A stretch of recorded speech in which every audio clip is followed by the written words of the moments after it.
Hey, what's up, everybody? It is Wednesday, Fed Day. It happened today. I'm going to talk about that. I left Key West. I'm in Miami. I'm heading back to New York tomorrow. So the Fed came out today and did what most of us were expecting. That was an acceleration, speeding up their taper, the end of asset purchases. And I've been all through this. By the way, I want to state up front that this video that I'm about to make is going to be an historic video. And it's going to be historic because by that I mean in a year from now, we're going to be looking back at this video and the predictions that I'm making right now. And you're going to see how prescient it was and how correct and how it's very much outside of the mainstream understanding. But I'm going to explain it all to you. Let's first understand that the Fed went into this meeting now all freaked out about inflation, where its position from earlier this year was that inflation was transitory, which it is, but they got pressured by the markets, they got pressured by the media, they got pressured probably by politics as well. So speeding up the taper is something that was expected. They think that is equivalent to taking away stimulus. I've explained what taper is, and when the Fed reduces its asset purchases or eventually ends them, all that does is redirect transfers, government transfers, into the economy rather than to the Fed. So that's literally a stimulus, and I've said before, it is exactly the same thing as the government sending out checks to people.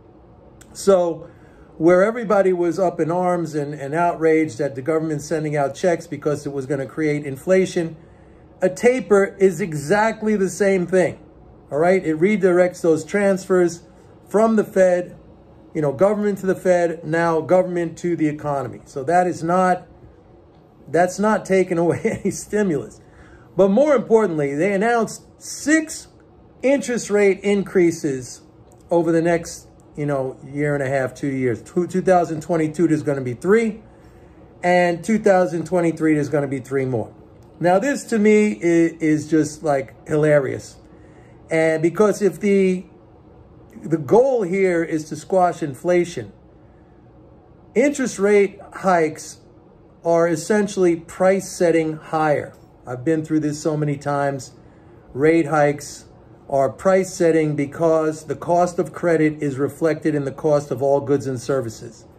And you could also see the effect of rate adjustments in the term structure of commodities. And you're going to see now the term structure steepen. Well, by that I mean you're going to see like oil and other commodities. They're going to be priced higher in the future, reflecting the higher cost of credit because that's the cost of finance, it's the cost of storage, all that stuff. So it's very evident in the commodities markets that interest rates are price adjustments. Very evident. I mean, they're linked, the both of them. So what's going to happen next year, where if the Fed had just kind of stayed quiet and stayed the course of where it was right now, supply chain disruptions and these things that have been causing these price increases, they would have dissipated. There's already, I've been talking about already evidence that is slowly starting to happen. You see commercial and industrial loans now taking off, and that's used for inventory finance. If companies are financing inventory, the shelves are going to get restocked. I mean, that's all going to happen. But now, in this really flawed quest to squash inflation, they're actually going to be stoking inflation now with rate hikes. And you could get now into a classic inflation spiral, just like we saw in the late 1970s, early 1980s, when the Fed really started jacking up interest rates. First with Arthur Burns and then with Volcker. Volcker really took it to a peak. He drove inflation up to like 15% or something like that. He drove rates up to 21%.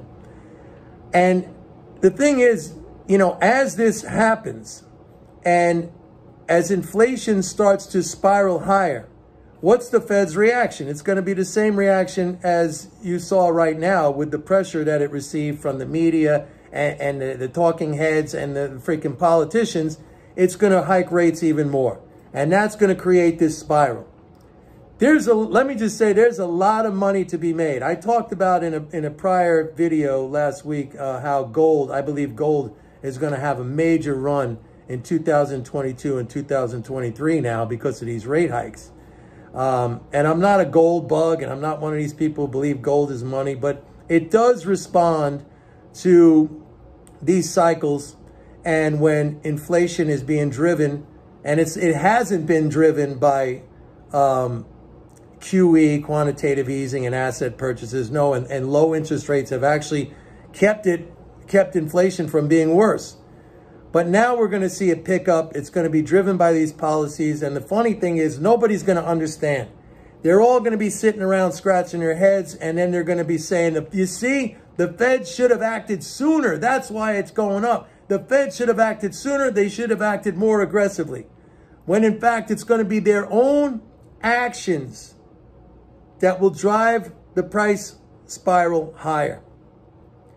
And there's going to be money to be made in this. A lot of money to be made in this. I'm going to be keeping my subscribers apprised of the situation. The really cool thing about this is that nobody understands the dynamic here. In fact, they have it backwards. They have it completely backwards. The Fed has it completely backwards. And so the environment could be explosive because it will be driven by wrong policy, like a kind of they'll be befuddled by it. They won't understand why it's happening and why their remedy is not achieving what they're after. And that's exactly the kind of environment that creates a spiral. Like, you know, in nature, to have a hurricane or to have a tornado or to have any kind of major storm like that, you need the right conditions. The right conditions have to come together. And these are absolutely the right conditions to create an inflation spiral. So it's going to be interesting. You're going to remember this video. We're going to come back and revisit this video in a year. And you're going to see that everything I told you right now is exactly how it's going to play out. It will have played out just like that when we come back and watch this. So, yeah, it's going to be a lot of fun. There's going to be a lot of money to be made. And it's great because it's kind of like taking money away from policymakers that are clueless. Absolutely clueless. I mean, what's more fun than that? I don't know. I just had a great time in Key West, but I'm really looking forward to this now. So anyway, remember this video because we're going to come back and revisit this in about a year. And you're going to see that everything I told you right here is exactly how it's going to play out. That's it for now, folks. See you tomorrow. Bye-bye.